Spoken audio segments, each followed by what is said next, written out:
30 days ago, I handed complete creative control of this channel to an AI. Every topic, every title, every thumbnail concept, every script, I just recorded it and published it without changing anything. That was the experiment, and I want to tell you what actually happened. Not the version that makes it sound like a genius idea, the real version. If you've been watching this channel for a while or found this video because you're wondering whether AI can run a YouTube strategy, this is the debrief. Because what this experiment revealed wasn't really about AI. It revealed something about content strategy for business owners that matters even more. So here's what I expected, what actually happened, and the one thing that I didn't actually see coming going into this. I expected to find the gaps.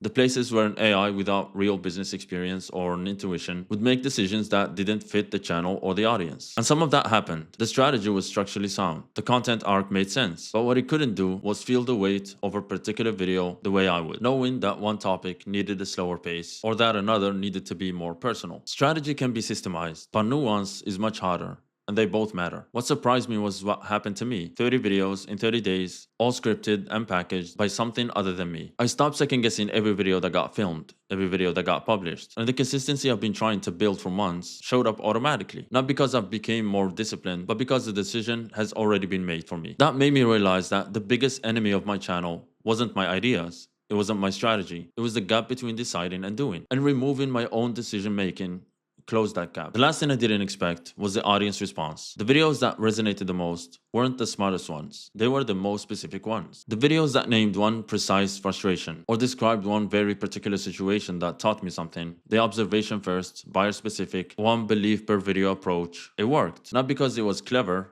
but because it was clear. And clarity is what the audience responds to more than anything else. The experiment was never really about AI. It was about what happens when you remove improvisation from content and you replace it with a system. The system ran, the channel ran, and by stepping out of my own process for 30 days, I learned more about my content than I had from months before. So if you want to build a system like this for your own channel, instead of improvising every week, that's exactly what the content direction call is for. We'll map out your next 5 videos, your CTA strategy, and the one change to your current setup that's quietly costing you clients. And you can book it in the link in the description.